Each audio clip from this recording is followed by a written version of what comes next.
It's doing better. It's still not done, but it's doing better. You say you're still. How you doing? Hello, Isaac. How are you? Doing well? Do what? You say you were on this Yeah, 21. advanced level. Okay. Okay, what do I do here to get this to come up? I guess that guy. I don't know. So this guy Well, is. if you don't know where in the world I work, 'cause I don't know. Just make sure that was working. Well, your external's not on yet. No, it's not. You gotta do what John does, Travis. You gotta fix it. Which one of them? Or I should say record. Record's Okay. not on. Now I know what to do. John, you can turn record on. I know that. Yeah, I can turn the cord on, I just can't turn the cord on. Yeah, there's a cord. We ready for it, yeah, now I got those minutes. Yeah, you can turn it off. I'll turn it back on. Okay. Yeah, it looks like it's working. Yeah. So he waved to us and, oh man, that was quick. So, pulled him over and took him off the road. I said, he's like, "Oh, I'm gonna tell him something, because I don't think he'll be hurt that good stuff like that." Before we put him on video, so, I don't think he'll be hurt that good. Oh, no. Your son always been up there? For quite some time now. They started He doing must that, have been, they started doing when that I was since, sick. no, it's been up since, John took over this year. Well, he took over last year, he started putting about this year. Ron's been here for several years. No, John, he took over John took over finding the order of teachers. Carol. Oh, he started last year, Oh, okay. but then he started putting us up this year. He's been here for a while. Well, that's neat. It's on all of us. But Warren's is that way. Oh, I'm not gonna. This Right, that guy, no, not going in here. That's real different. Don't know who he is. Surprised John's in here. Hello, Pat. It must be too low for him to see. Okay, the clock on the wall says it's time to start. We're in Genesis 21st chapter, beginning with verse 22 tonight. And in your handout, that's page 51, capital letter O.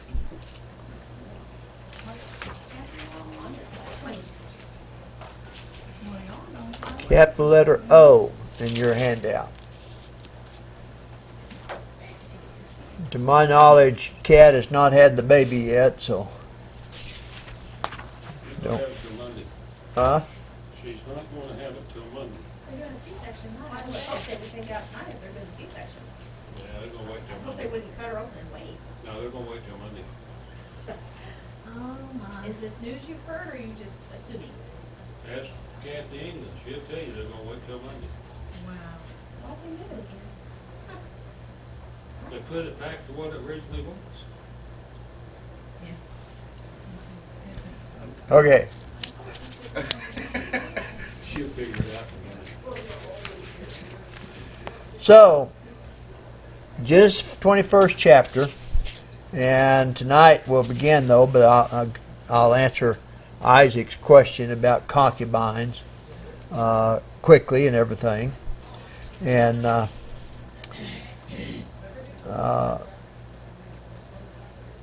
other than that, we want to continue to keep John Vincent's wife Marcia in our prayers. And hopefully all of you got the email that had her address down in Dallas. So if you didn't, let me know. I'll get that address to you. It'd be nice to send her some cards of encouragement.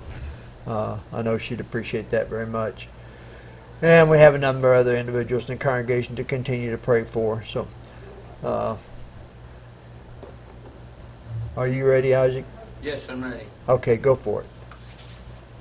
Our Father in heaven, we want to thank you for this day and all your many, many wonderful blessings you bless us with. We want to thank you for your physical blessings, your spiritual blessings, and most importantly, your Son's sacrifice and the forgiveness of our sins.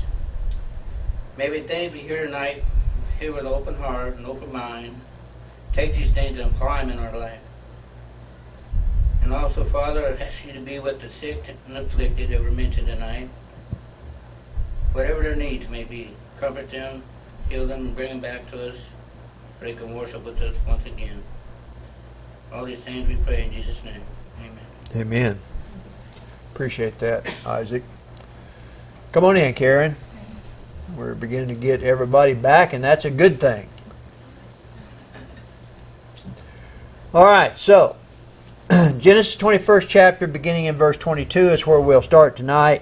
But I do want to answer the question about concubines, and let me just mention that probably the King James Version is the only one you really find the word concubine used. In other versions, it'll use other terminology rather than concubine. But as I mentioned last week, just very briefly, we borrow this word from the Latin compound concubina, from con, which means together, and cubo, which means to lie. And we apply it solely to a woman cohabitating with a man without being legally married. The Hebrew word means to divide or share and to approach, or because the husband, in the delicate phrase of the Hebrew tongue, approaches the woman or the concubine and shares the bed of the real wife with her. Concubine in Scripture is a kind of secondary wife, not unlawful in the patriarchal times, though the progeny of such could not inherit. The word is not used in the Scriptures in that disagreeable sense in which we commonly understand it. Hagar was properly the concubine of Abraham, and with his wife's consent, Keturah, his second wife, is called a concubine, going to 1 Chronicles chapter 1, verse 32. And Bilhah was a concubine of Jacob in Genesis the 35th chapter, verse 22. But after the patriarchal times, many eminent men had concubines. We could look at Caleb in 1 Chronicles chapter 2. We could look at Manasseh in 1 Chronicles chapter 7. Gideon had concubines in Judges chapter 8.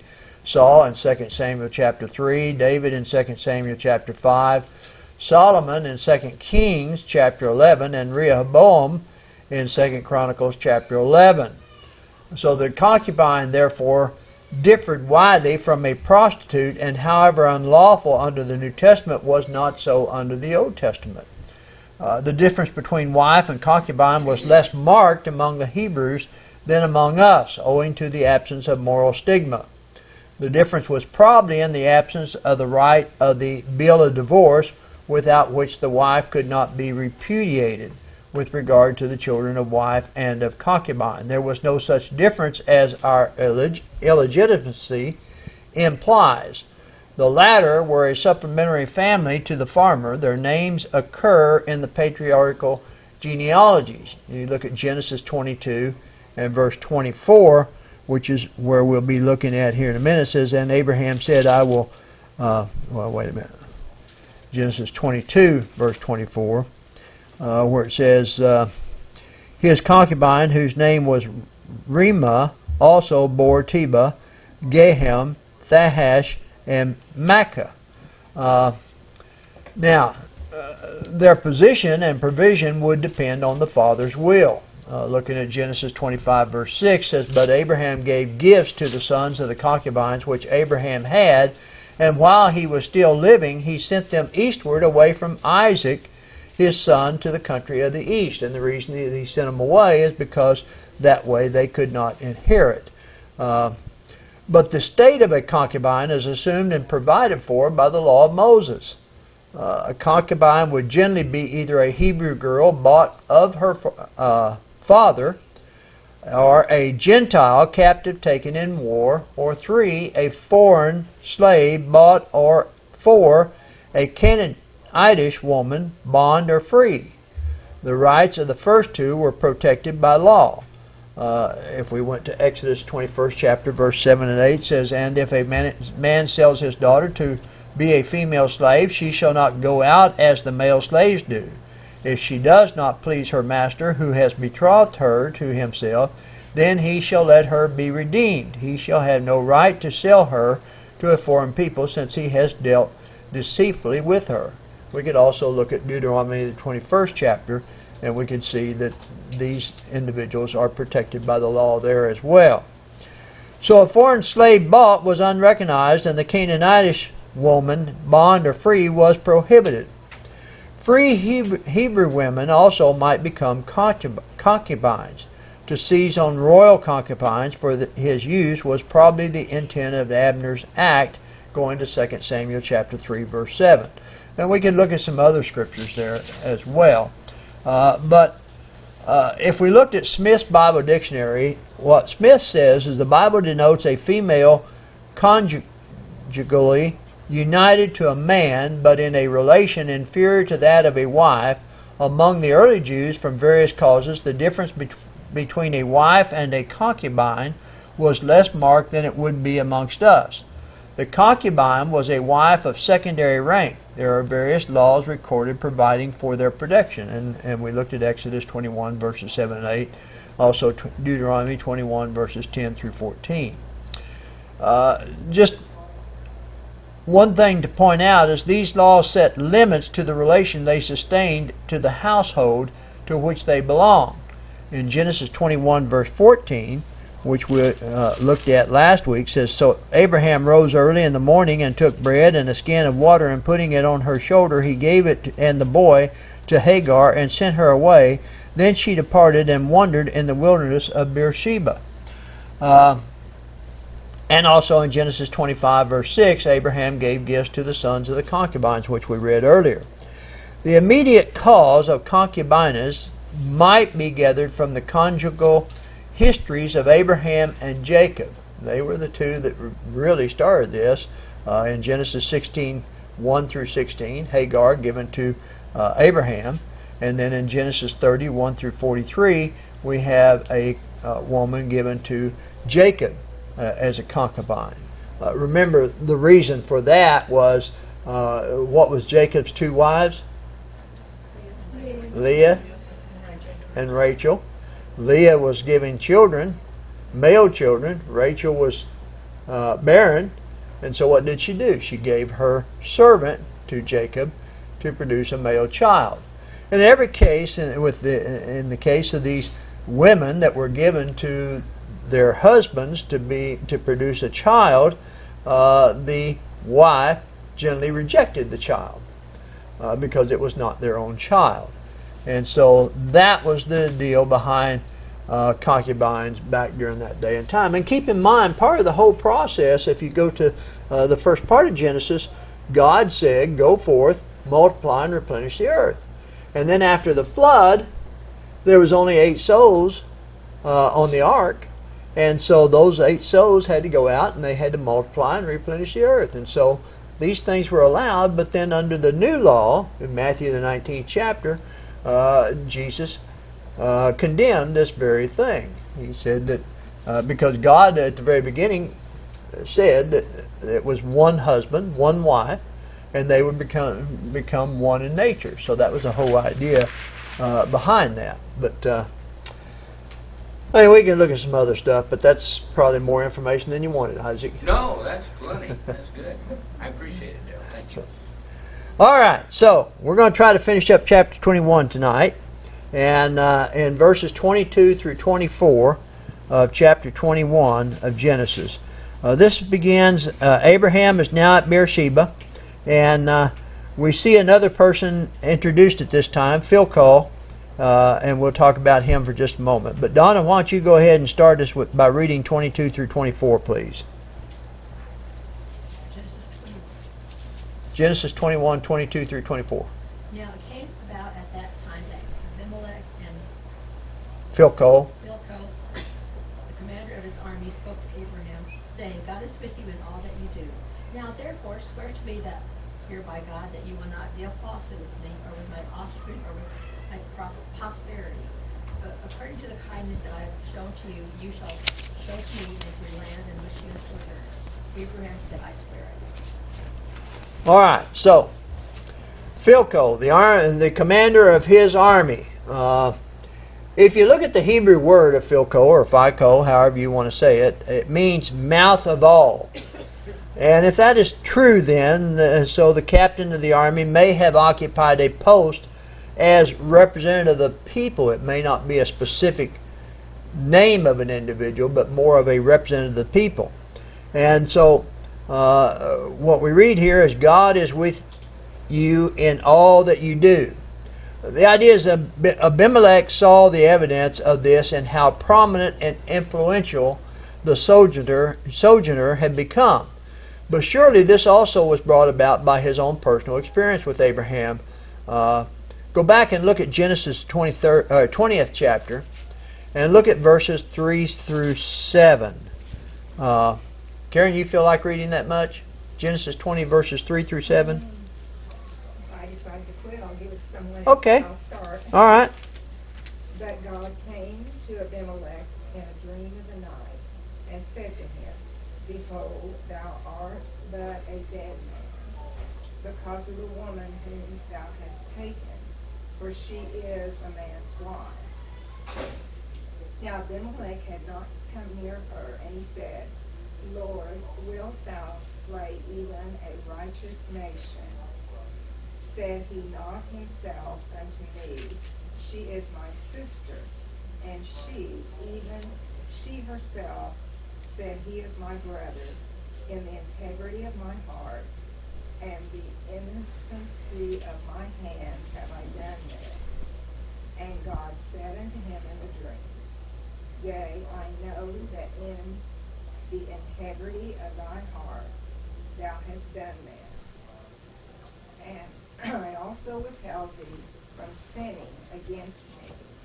Therefore suffered I thee not to touch her. Now therefore restore the man's wife, for he is a prophet, and he shall pray for thee, and thou shalt live.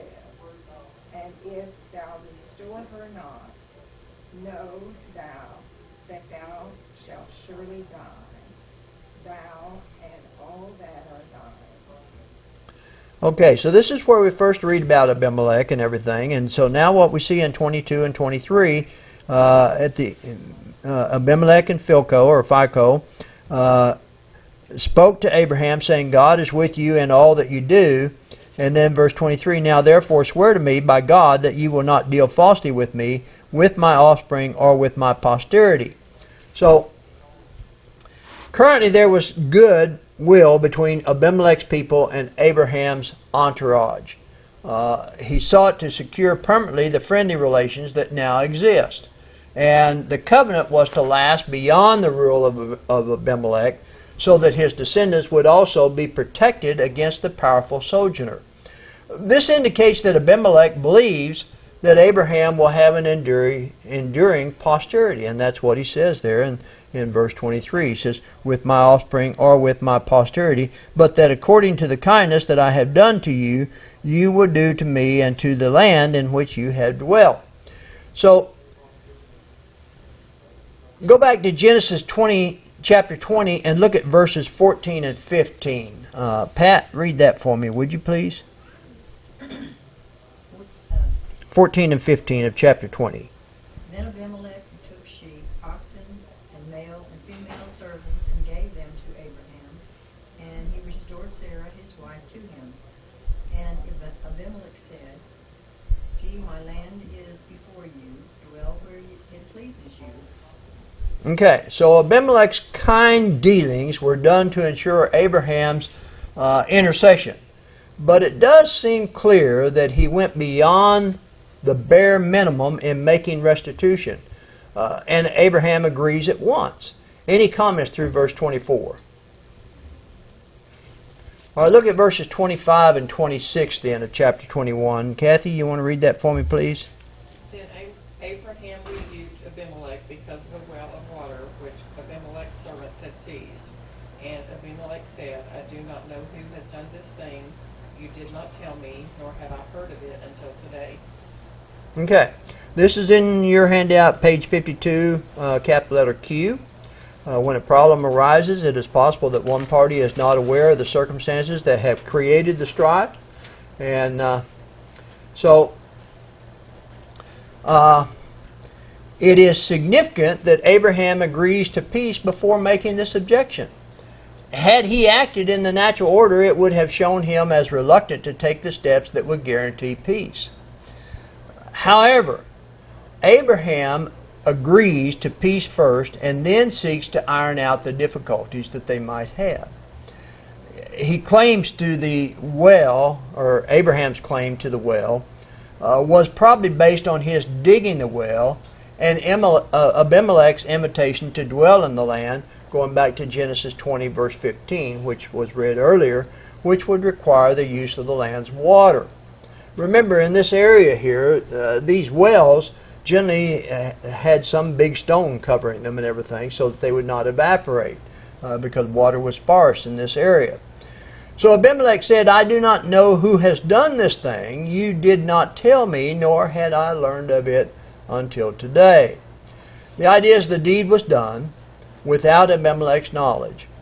Abraham may be partially to blame, since he should have had enough confidence in Abimelech to complain before this very day. Any comments through verse 26? All right, look at verses 27 through 31. Maxine, you want to read that, please? And Abraham took sheep and oxen and gave them unto Abimelech, and both of them made a covenant. And Abraham set 7 ewe lambs of the flock by themselves. And Abimelech said unto Abraham, What mean these 7 ewe lambs which thou hast set by themselves? And he said, For these 7 ewe lambs shalt thou take of my hand, and that they may be a witness unto me, and that I have digged this well. Wherefore he called that place Beersheba, because there they swear, both of them. All right. Some of the commentaries think that this is that these were the sacrifices which were offered, these 7 ewe lambs, on the occasion, and which Abraham furnished at his own cost. And this was in order to do Abimelech the greater honor, gave them to him to offer before the Lord. 7 ewe lambs were either given as a present, or they were intended as the price of the well. And being accepted by Abimelech, they served as a witness that he had acknowledged Abraham's right to the well in question. Beersheba is translated the well of the oath, or the well of the 7, alluding to the 7 ewe lambs. Any comments through 31? All right, look at verses 33 through 34. Florence, you want to read that for me, please? Then Abraham planted a tamarisk tree in Beersheba, and there called on the name of the Lord, the everlasting God. And Abraham stayed in the land of the Philistines many days. Okay, so throughout his life, Abraham continued to worship God even though he was dwelling in a strange land. The King James Version uses the word grove here. The planting of this long-lived tree with its hard wood and its long, narrow, thickly clustered evergreen leaves was to be a type of the ever-enduring grace of the faithful covenant with God. Abraham worshipped as always. And he goes on to say, and Abraham stayed in the land of the Philistines many days. The word days often signifies years in this situation, and it is likely it signifies so in this place. Rather than days, it signifies that they were here for years. For here, it was here that Isaac was born, and it was here that he was weaned. And after that, Abraham found so much friendship from Abimelech and so many conveniences of life that they invited him to stay a long time in this country. Now, when I say that Isaac was weaned, generally at what age? Anybody recall when they were weaned? 2 or 3. Do what? 2 or 3 years. 2 or 3 years, yes. So, and I mention that simply because this would support the idea that he was there more than just days, but it was there, and we don't know how many years, but certainly was there for years, okay? Any comments through the end of chapter 21? All right, let's go to chapter 22 then. And in your handout, that would be page 53. Abraham passes with flying colors. The title of Genesis chapter 22 is The Test of Faithful Obedience. He gives four, Victor Eskew gives 4 different suggestions for a title. The key verse was chapter 22, verses 9 and 10. And they came to the place which God had told him of, and Abraham built an altar there, and laid the wood in order, and bound Isaac his son, and laid him on the altar upon the wood. And Abraham stretched forth his hand, and took the knife to slay his son. And the reason for this verse is this has been the challenge made by God, and this will be the action that is rewarded by God. These actions show the depth of Abraham's faith in God. God commanded, Abraham obeyed. So that brings us to looking at the lessons then. And so that takes us to verse 1. God tests man's faith but does not tempt him to sin. Stephanie, you want to read verse 1 for me, please? Why don't you go ahead and read verses 1 and 2. Now it came to pass after these things that God tested Abraham, and said to him, Abraham, as he said, Here I am. Then he said, Take now your son, your only son Isaac, whom you love, and go to the land of Moriah, and offer him there as a burnt offering on one of the mountains of which I shall tell you. Okay.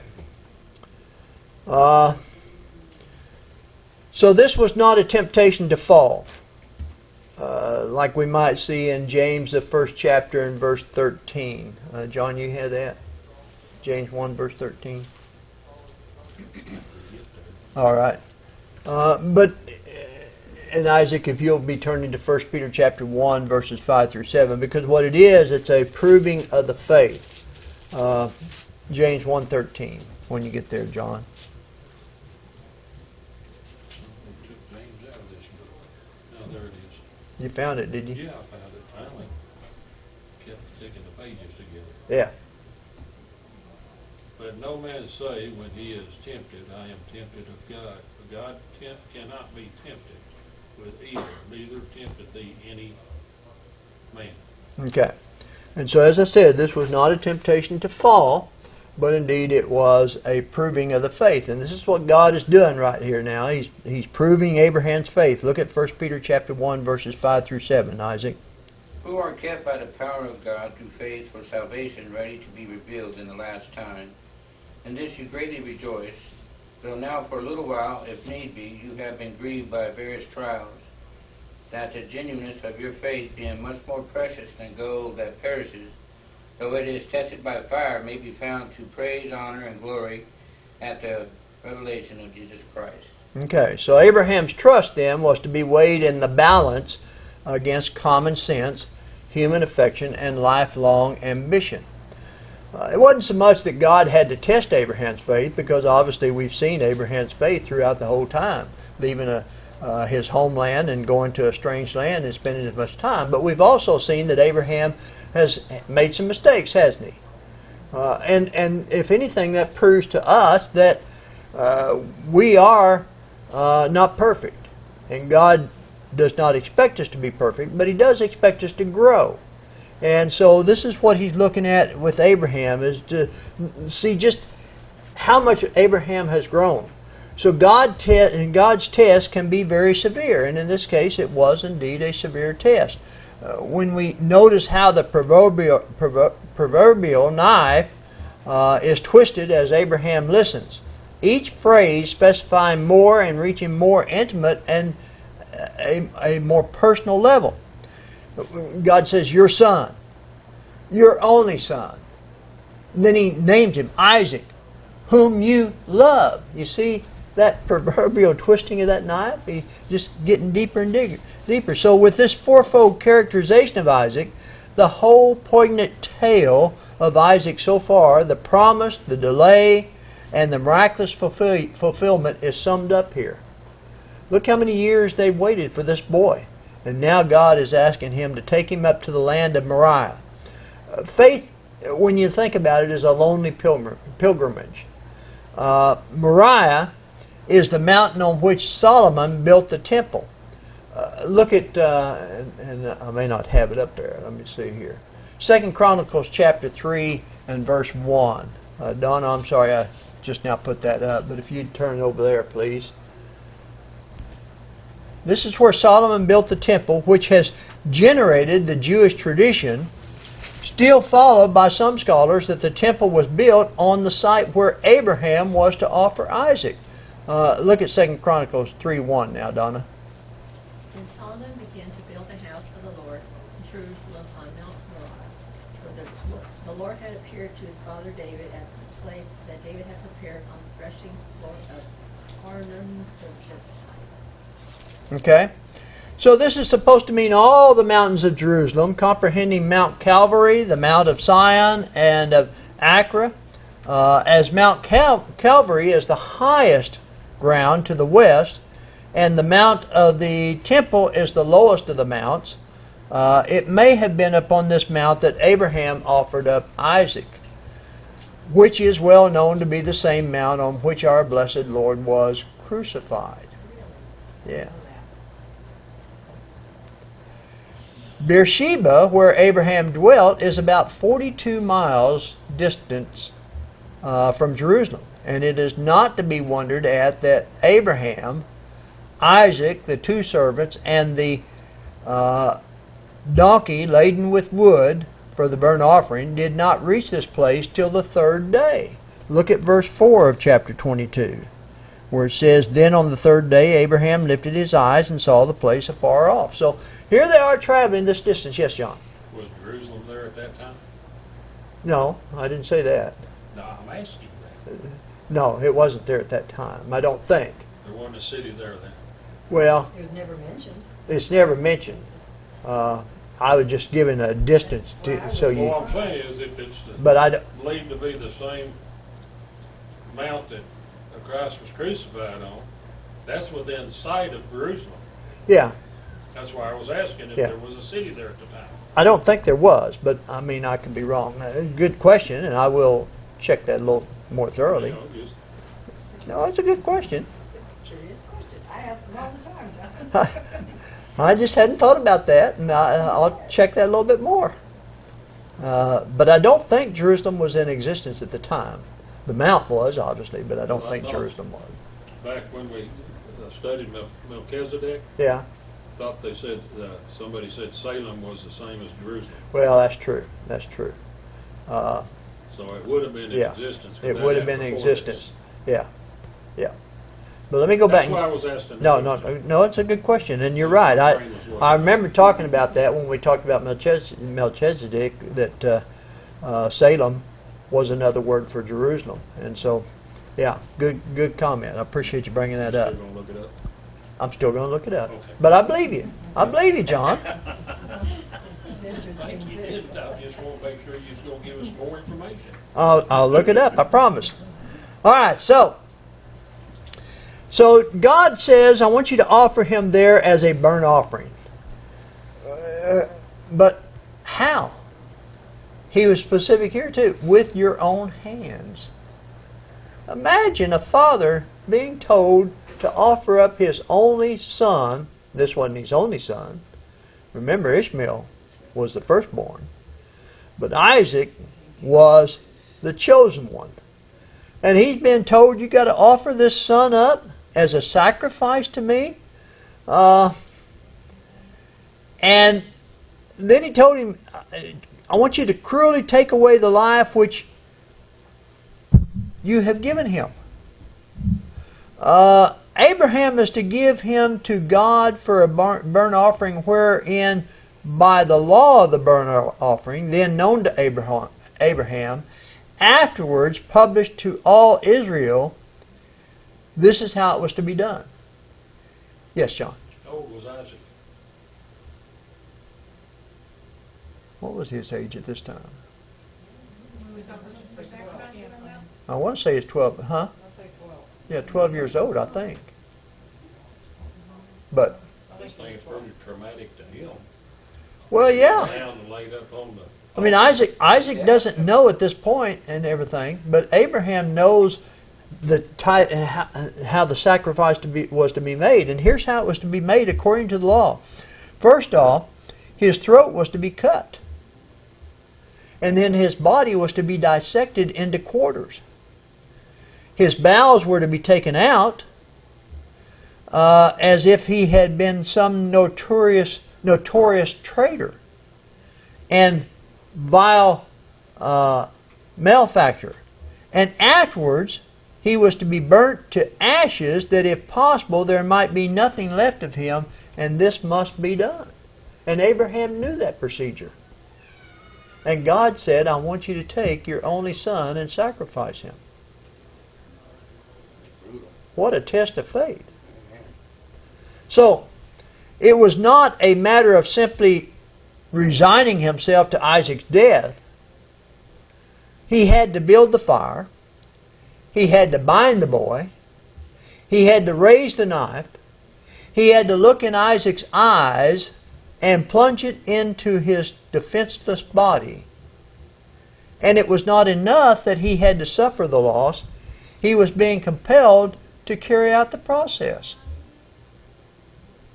This was the test of faith. Any comments through verse 2? Yes, Donna. Well, that's what a good son Isaac was. He went and lay down on there.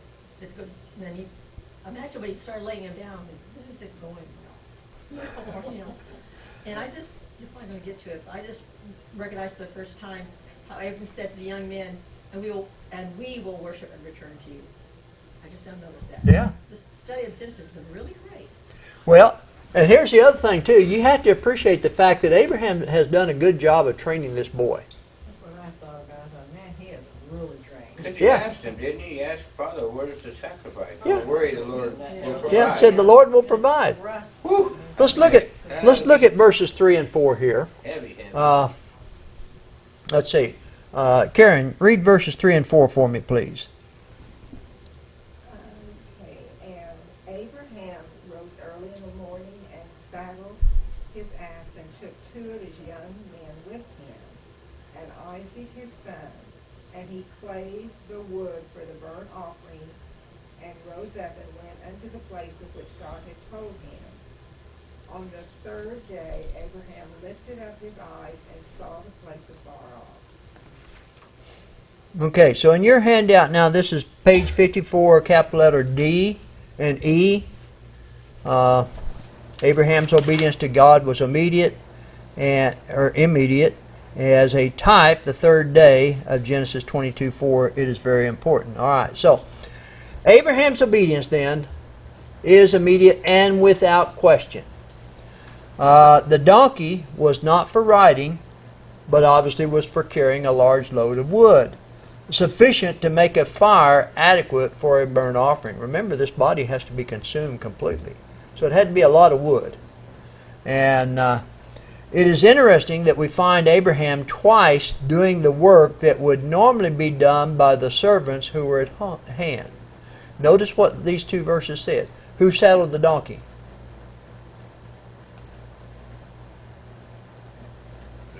Abraham saddled the donkey. Who cut the wood? Abraham cut the wood. Notice the faith here of Abraham doing the work, because it's easy to hire someone to prepare for the sacrifice, but Abraham is preparing for the sacrifice. He's making the sacrifice, showing a faith, the faith that he has in God's order. So we see the order of the events then. We see that he saddles the donkey, he gathers the servants, he cuts the wood. This kind of seems strange a little bit, but it would have been more sensible to cut the wood first. The illogical order hints at Abraham's state of mind here. The question that some commentators ask is he not thinking straight at this point? Instead of cutting the wood first, he does these other things in the order that I just mentioned. But he doesn't know at this time he's offering his son, because later he asks, where's the lamb? Yeah, yeah. So, I mean, I don't know if he would be... His son don't know he's being offered. Abraham knows it. Abraham knows that's why he's going there. That's why he was so shake-eyed.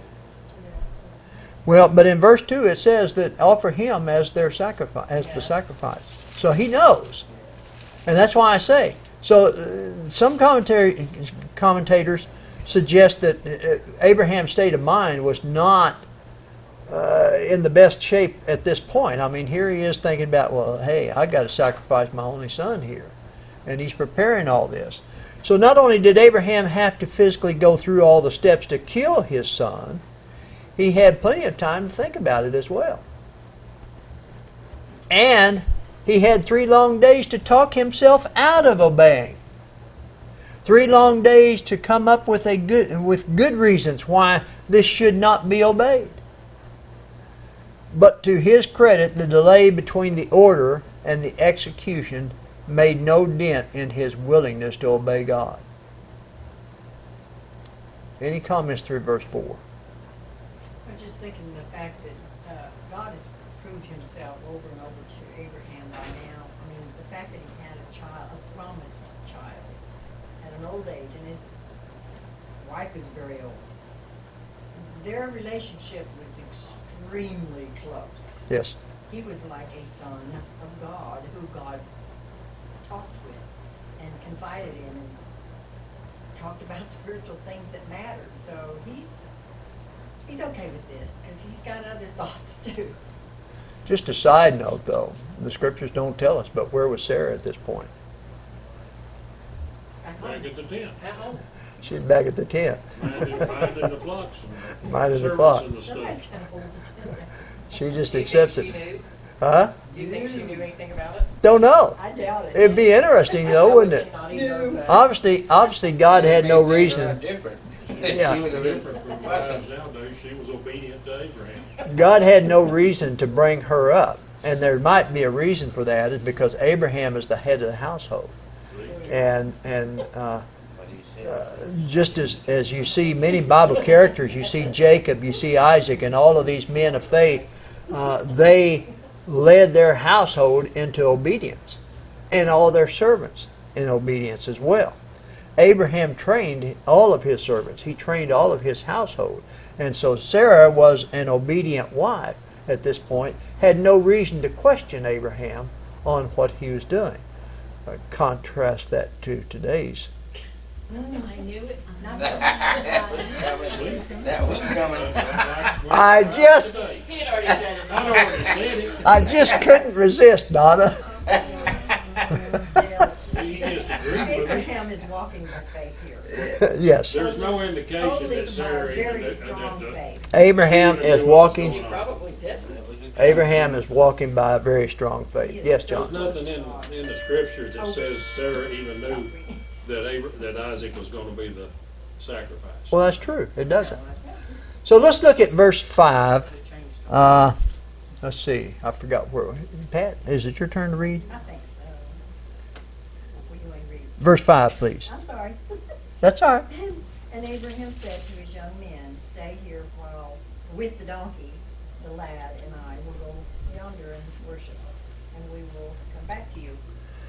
Okay, so everything a man does is not worship.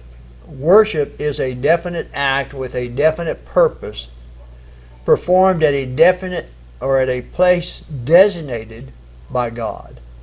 The servants here, yes, Isaac. I kind of wonder what he told them, and I will go yonder and worship, and we will come back to you. Yeah. Why would he have said that if he knew he was going there to sacrifice? You know, Because at this point Isaac does not know. okay. So he didn't want to give it up. King James doesn't say we. What's King James say, John? It says, I will He go, says, "Come again." I and the to lad you." will It go just doesn't yonder say. and worship and come back again. Okay. It doesn't say who's coming back again, just the one talking's coming back. Yeah, but There's when an he's indication that the lad will, but it doesn't say it. right, but It doesn't say we. yeah, but like you say, I and the lad will We'll go go. worship and come back again would suggest, the complete sentence that the two would come back. But you're right, King James doesn't specifically say that. Other versions do put the we in there. So the point is, at this point, the servants are left behind. Okay? It was Abraham's task to complete, not the servant's task. And we've already alluded to that at the very first few verses. Nor could these servants understand the impending sacrifice that was about to take place. Okay? So, yes. He may have wanted to stop, he may didn't want them to stop him, Well, that could have being been. saved. That could have been. So he says this phrase, "We will come back," or "and come back." So how could Abraham consistently with truth say this when he knew he was going to make his son a burnt offering. The apostle answers for him. By faith, Abraham, when he was tried, offered up Isaac, accounting that God was able to raise him up even from the dead. Go to Hebrews, the 11th chapter, and let's read verses 17 through 19. Kathy, would you read that for me, please?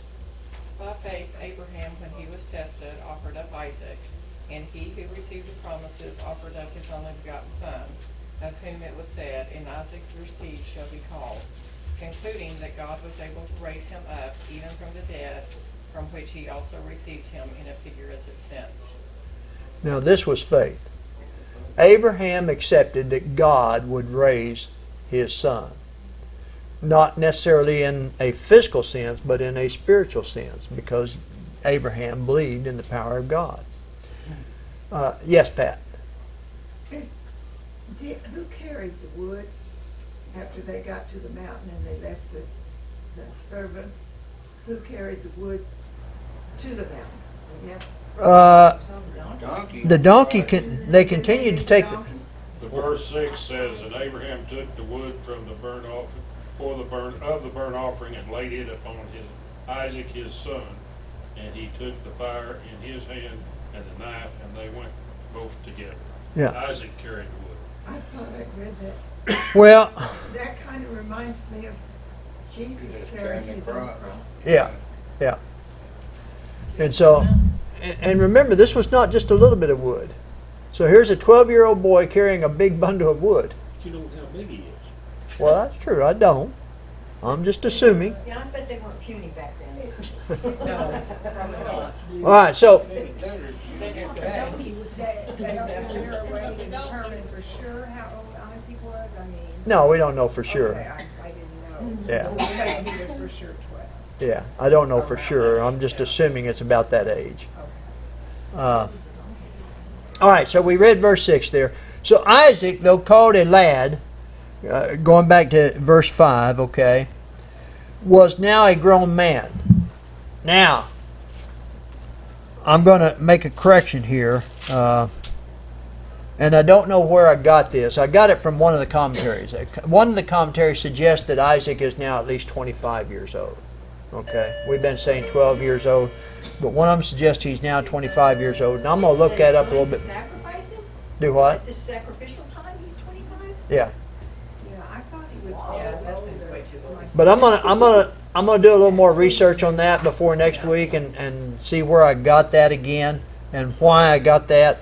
Let me just finish with this idea here. If he is 25 years old, and therefore this would also support the idea that when you think about the amount of wood, a 12-year-old boy probably would not carry that amount of wood.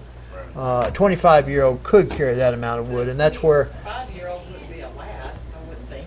Well, true, he wouldn't be a lad, like Genesis 22:5 says.